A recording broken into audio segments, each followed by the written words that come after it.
I'm going to try to summarize some of the key ideas about the importance of structure from Jerome Bruner's book, The Process of Education. It's a great book. And I'd first say one of the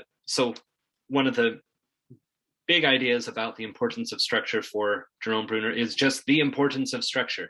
That structure, the structure of a discipline, is one of the great tools for learning a discipline.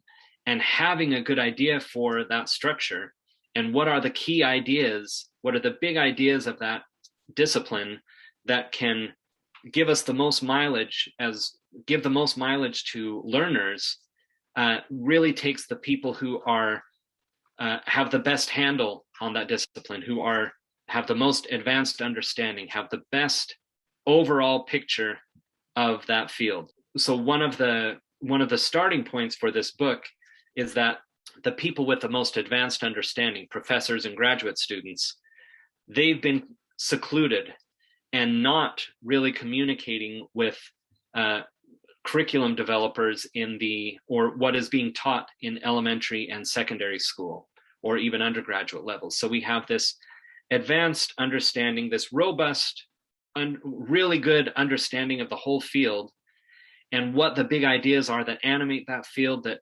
help fit it together.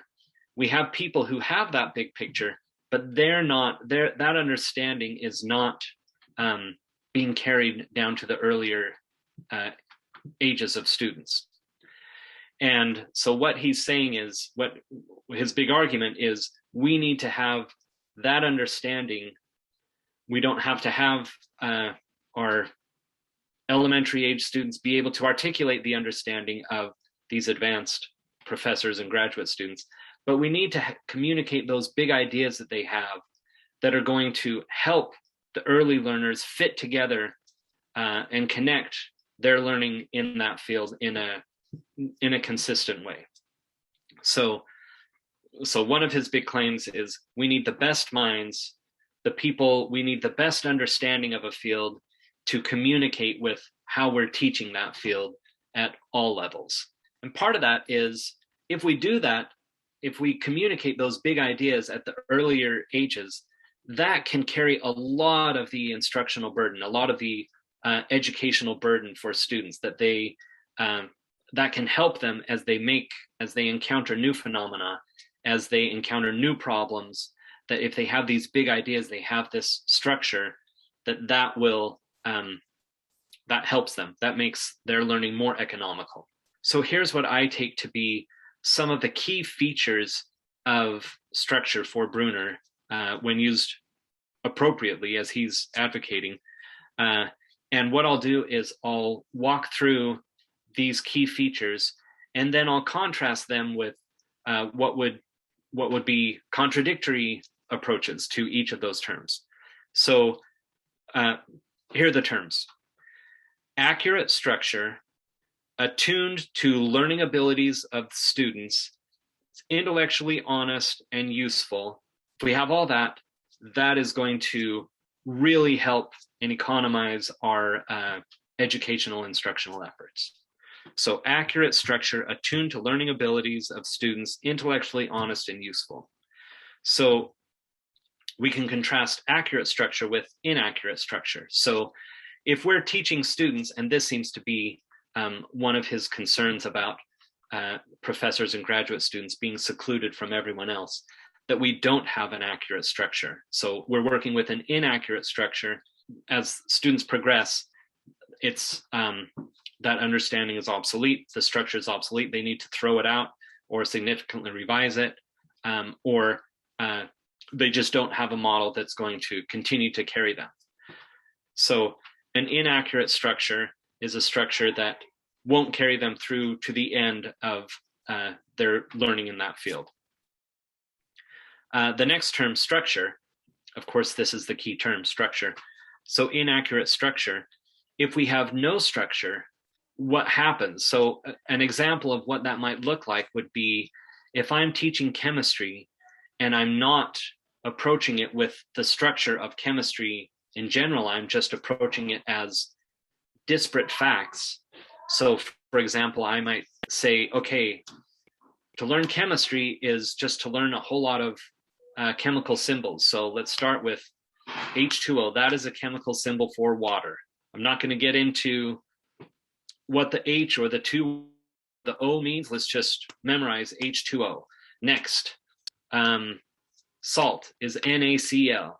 We're not going to get into anything about that, just memorize this. So to approach it as all these disparate facts with no overall structure, you could see how that would be really taxing on a learner to have to memorize it or carry all that information without having a way to connect it to what they've learned before or what they'll learn in the future. So no structure.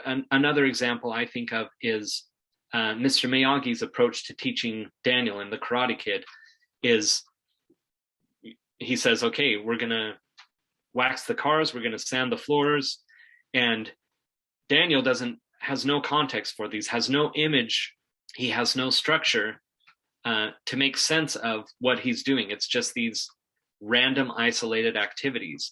And it's not until later where Mr. Miyagi reveals that, oh, all as you've been doing this, it's all been at the service of this other ability to defend yourself in karate. So Jerome Bruner would take the opposite approach from Mr. Miyagi. He would say something like, okay, well, the first thing is let's have an overall picture of what karate is. And then when you do activities like waxing the car, sanding the floor, you can fit them into what that overall understanding is. So that's structure versus no structure in our education. And Bruner would say, let's give a good idea, a good initial idea of the structure of a discipline. And then as we continue to learn, we'll be able to continue to draw from that early understanding, and we'll be able to make sense of more and more phenomena that we encounter. So accurate structure attuned to learning abilities. So Bruner will just say, the way you teach that structure to students at the graduate level or the undergraduate level or the secondary level will be different from each other and from how you teach it to elementary students. But it doesn't mean we're teaching a different structure to the elementary students and the secondary students. We're teaching, we want to teach the same big ideas, and we want to make sure that the ideas that we're teaching early on, that they can understand it and build on that. So accurate structure attuned to learning abilities of the students, intellectually honest, and this is related to accurate, that we're not giving a different picture to students because they're different ages. We're giving the same picture. It may be a simplified picture early on versus later, but it's the same idea. It's the same structure that they can draw from. And then the last term is useful, and this is almost like synonymous with what is the good structure, is what is going to be useful for the students as they advance through as their understanding advances in this field.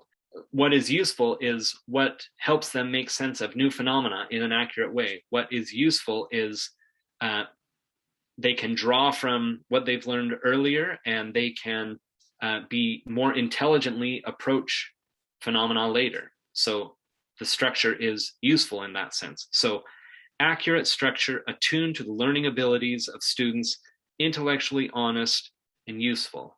So that is kind of when we have all of that, we have a really powerful, Jerome Bruner would say something like that is the most powerful tool for subsequent learning, is that kind of structure.